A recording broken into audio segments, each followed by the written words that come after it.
What's the source of wisdom? How can you live a more conscious life? Sometimes it's the questions that bring you your own quantum leaps. Wisdom Talk Radio brings you conversations with visionary thinkers, business mentors, and provocative authors and teachers, along with resources that point the way for you to claim your potential in service to the world. Join Laurie Seymour at Wisdom Talk Radio for explorations in conscious living. Subscribe wherever you listen to your favorite podcast, or find us at Wisdom Talk Radio on Facebook. Hello, friends. Welcome to another episode of the Mosaic Life Podcast. We're not coming at you this week with a full conversation or interview, so I wanted to do a quick little talk. This is a talk I've been meaning to do for a while, and I've tacked a little bit more onto it. But I did want to let you know there will be some changes coming down the pike, as it were, to the podcast, which is really exciting. Things change and evolve, and that gives us opportunity to grow. So stay tuned over the next few weeks for some more information on that, and hopefully be excited about it, because there are some really cool opportunities and roads ahead. Yesterday, Ernie and I got together for a little bit to talk about the podcast, and Ernie himself, I don't think he's mentioned it, or I don't know if we've mentioned it, but he recently found a new job, which is really exciting, and I think I get the impression that he's really happy in it. And we got into talking about the choice of paths that we take, and how at times we can look back and wonder if we made the correct turn or the correct decision. Ernie recalled to me a point when he was new at his previous position, when he was training, just getting used to everything that was going on, and remembering there was a moment in time when he just felt complete overwhelm. And he mentioned to me that he remembers looking off into the distance and thinking, I can't do this. This is not for me. And he had to, in that moment, make a choice. He can either run, or he can stay and stick it out and work hard to gain the knowledge he needs to be successful. And that made me think of a moment when I was deciding whether or not to go off on my own to start my own business.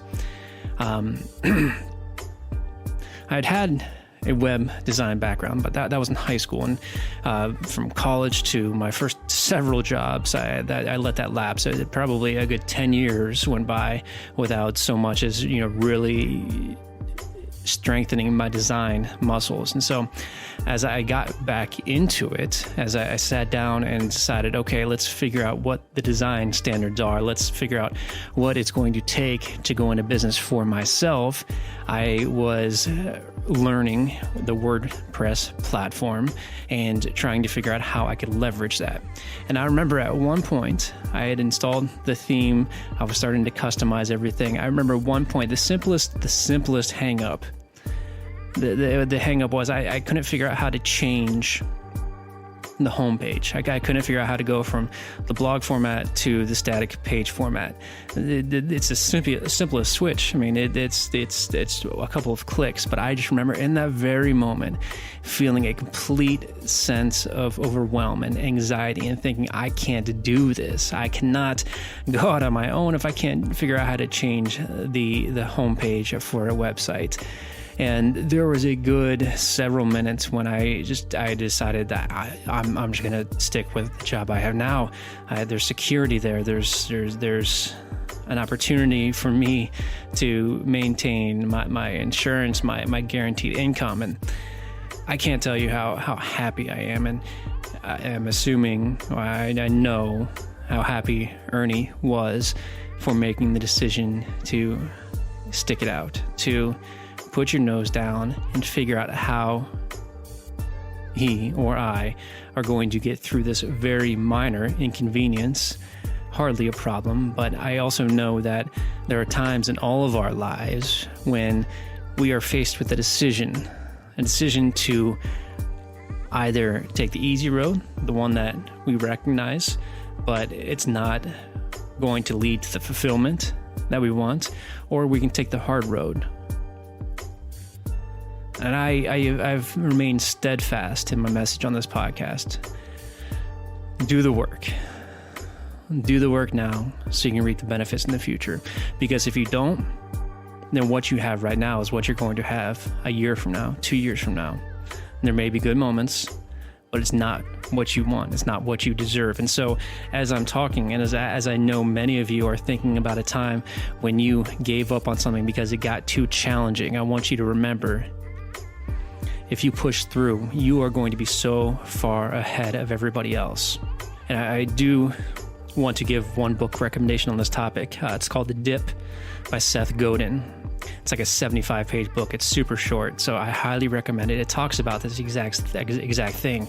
You know, if we talk about, in my instance, getting into web design, you've got all these people who can hop onto Wix, hop onto, basic WordPress sites and design away and, make a great little website for a company. But as you get into the development and advanced design stage of it, that bell curve, that upward trend it dips, it goes straight down. It gets into a point where, okay, this is too hard for most people. Let me just stick with what I know. But as you push through that dip and you come back out on the other side, you find that success that you're looking for. If you can push through that dip, you can accomplish the goals you've set out for yourself. One other point I've been wanting to mention, and I'll try to tie everything together neatly at the end here,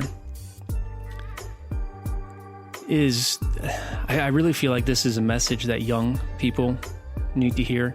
And as I am on the almost eve, I guess 2 weeks or so, of turning 35, I certainly wouldn't consider myself young anymore. But when I speak of young, I speak of people who have graduated high school or going into college. And the message that I want to convey is, don't take what you have for granted. What you have right now, don't take it for granted. Especially this year. I have to imagine a lot of us have, at the very least, come into contact with somebody who has suffered or is suffering from COVID. So, more than ever, do not take your relationships for granted. A good buddy of mine, some of you may know, his name's Brandon. He and I hosted the Hashtag Questions podcast for 99 episodes.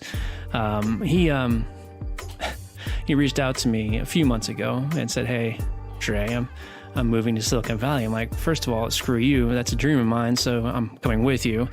But when he let the air out of that balloon, reality sunk in, and I realized that, my best friend is moving across the country, and that's hard. At this stage in my life, I'm extremely happy for him and his family. He's got a newborn baby, and it's going to be exciting for them being on the West Coast. But, you spend a lot of time, especially after college, man. If you have not gotten to that point in your life, if you're still in college, take advantage of making good friends, because when you get out into the real world, the quote unquote real world, and you move away from your school, you come to find how difficult it is to make quality friends. And so when you have those, hang on to them and cherish the friendship, because at some point it's going to change. It could be better, it could be for worse. It could just be a simple move, but it also could be something a lot more dire. And so if you're listening to this and you're thinking of that one person who you don't know what you would do if they left, text them, call them, just show your appreciation. I don't know if this is me being more aware of it, or if it's a new change in our society's vernacular, but I have been told a lot recently, or people have said to me, "I appreciate you." those words verbatim, and that hasn't always been the case. Maybe it's because I'm on a different path now, or maybe again it's just because it's a new part of our society's lingo, or maybe it's a combination of both. But it really means a lot to me when somebody says that, because it provides motivation that I need to continue doing things to show my appreciation and my support and help other people accomplish their goals. And so if you have that best friend, if you have somebody that you're riding that wave with, or starting that podcast, or just hanging out with, even on the weekends, take time to show your appreciation for them, because you might not always have that opportunity. I would highly encourage that. So, I want all of you to know, as things continue to change and grow, I appreciate you. As a podcaster, I know how difficult it is for me to make time to listen to podcasts. And so the very fact that you're choosing to take 10 or 15 minutes today to listen to this, that's huge. So thank you. And I hope you will continue growing with the Mosaic Life Podcast. Take care, do better, and be well.